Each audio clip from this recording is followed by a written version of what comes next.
Previously, we defined final value theorem and we saw a few examples. Now we want to see how we use them in this course. Whatever we talked about before was just general definition of final value theorem, which is something in mathematics, and restrictions and limitations of it.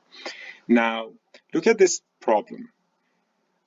The question is, consider a system with the given transfer function and the input to the system is u and the output is y.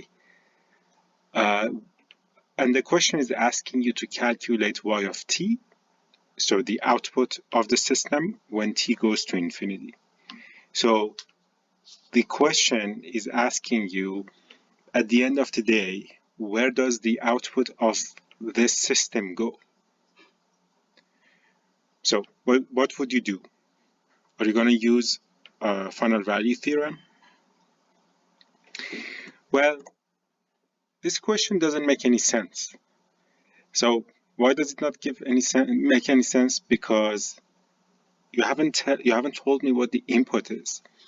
If I don't know what the input is, how would I know what the output is? I'm putting a box in front of you and I'm saying what is gonna out from this box, and 10 days from now or 2 hours from now, how would that output look like? I don't know. It depends on what input you're giving to this box. If I have a car and I ask you, where would the car be in 2 hours? Well, it depends. What's the input? How have you turned the steering wheel? What is the status of gas pedal? Have you if you don't use the gas pedal, the car doesn't go anywhere.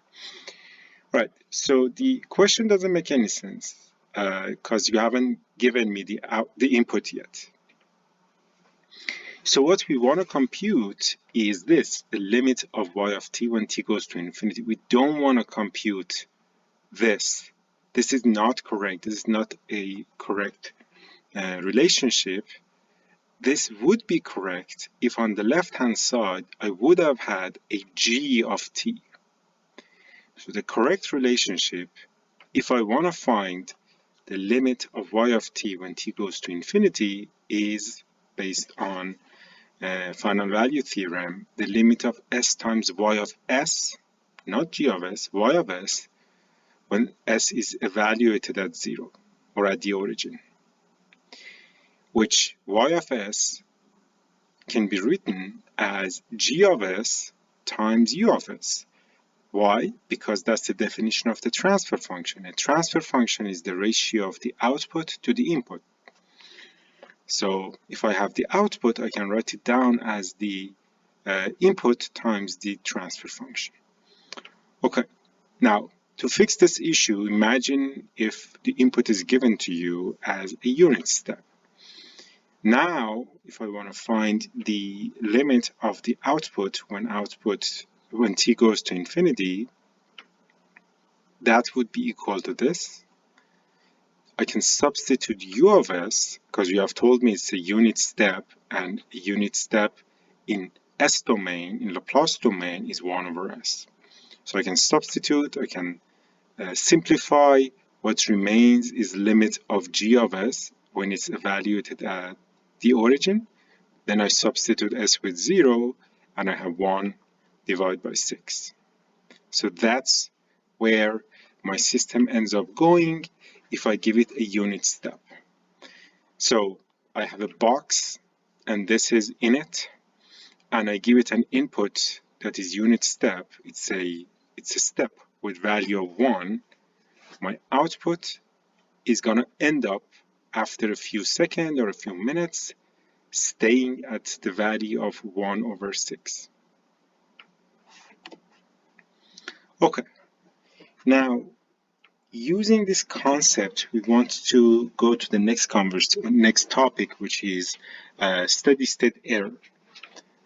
Steady-state error, meaning that you have a concept called error, and we want to find what error value is when time goes to infinity. So we need to define error first, and then we want to take the limit of that. Or maybe we want to use final value theorem. So what's steady state error? The definition says it's the difference between the input and output for a prescribed test input as time approaches infinity. So we define error to be the input when you subtract from it the output, so the difference between input and output. The steady state error is when you take the limit of error at infinity, so the error that stays with you. The objective of a control system is, or one of the objectives of control system is to remove the steady state error, meaning that we want the output to follow the input. What does that mean? I'm driving a car, I give it an input, like I turn the wheel to the right. The behavior that I'm looking for is that the car goes to the right. So the output should follow the input. My car falls into a dip or hits a bump. I want the output, which is the elevation of the passengers, to follow the input. Imagine if that wouldn't be the case. Imagine if you're driving and suddenly the road comes up, like there's a bump and it just remains there, and the bump is, say, or is it a step, and the elevation of it is half a foot. And then imagine if the output, which is the elevation of the passengers, is not following that. Imagine how bad that would be. Okay, so we want to remove the error, or the objective of a control system is to remove the steady state error for a system. So we need to first see what steady state error is. So one example for a steady state error is this. Imagine you have a water tank which is currently empty and you would like to have 5 feet of water in it. Currently there is no water. The desired behavior is for water to increase and follow this. Right now there is no water, you want it to follow this behavior. You want to fill out the tank, and then when you get close to 5 feet, you want it to remain there. But imagine if the actual behavior of the system is this. Water comes up and stays or remains at 3 feet. So the error is the difference between the input, the desired behavior is your input, and the actual behavior, which is your output. That is the error. Now, if I take the limit at infinity, if I look at what happens in 10 minutes, apparently the actual value, actual level of water is going to remain at 3 feet, and the desired level of water was 5 feet. So the steady state error is 2 feet.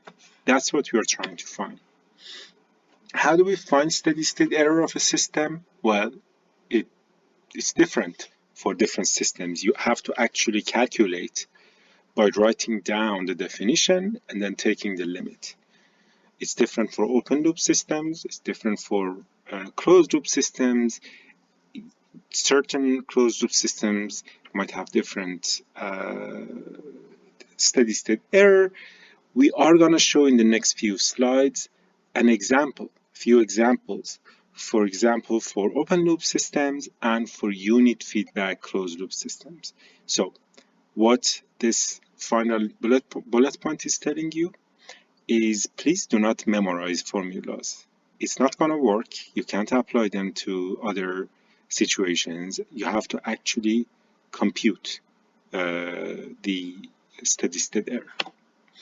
Okay, so imagine an open loop system. Imagine a system that there is no feedback in it, and imagine that we want to find steady state error, and the system's transfer function is G, and the input is R. So from the definition, if output is Y and input is R, I can write the error as input minus output, so R minus Y, and then I can substitute for output, I can write Y as R times G. So then I can factorize r, I'm going to have 1 minus g times r. That is from the definition. There is no numbers yet. These are all symbolic and functions and transfer functions. So error would be 1 minus g times r. Now, if I write this down in time domain, right? So the error in time domain would be the limit of, so the limit, I want to find EO of infinity in time domain from final value theorem, that is equal to limit of EO of S evaluated at when S goes to 0, and then I need to also multiply it by an S. So I substitute here and I take the limit. Now, obviously, again, error depends on what the value of input is here. So let's imagine that you have a step with magnitude of capital A. We are not talking about the unit step. We're talking about a step with magnitude of capital A. So for a unit step, the Laplace transform is 1 over S. For a step with magnitude of capital A, you're going to have the Laplace transform equals to A divided by S. So I substitute it here, simplifies, S goes with S, and then I substitute 0 or the origin. So the steady state error of an open loop system ends up being equation 9. So some number, capital A, depending on how big your input was, times 1 minus g. The importance or the significance of equation 9 is that no matter what you do, you seem to always, for all values of transfer function, whatever your system is, whatever this g is, you seem to always have a steady state error. And that's significant, right? So steady state error for a system is defined as a previous equation. For a closed loop system with unit impact, with unit feedback, then the error would be different. But for open loop system, you seem to have this error always. Okay, so for a closed loop system, when you have a feedback, we can do the same thing. We can write down the formula, the definition, and now y can be substituted as r times this. Where does this come from? Think about it. Where am I writing this from?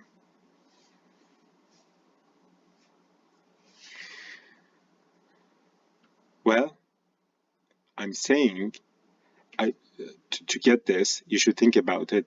What would be the transfer function of this closed loop system? So y divided by r would be what?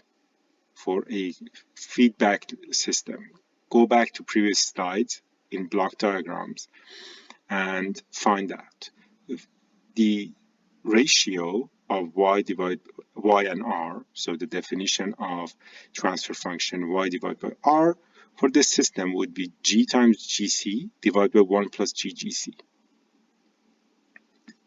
This. So then if I have y, I can substitute that by gc times g divided by 1 plus gc times g times r. If I bring this r to the numerator and simplify, I'm going to end up having equation 11. Okay, so this shows that error depends on the input, r, and feed-forward transfer function, which is gc times g.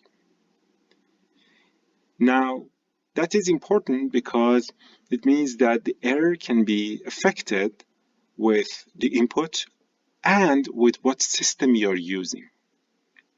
So G is the system you have in hand, GC is your design. Therefore, if you have a feedback system with your design of GC, you get to decrease or increase the error.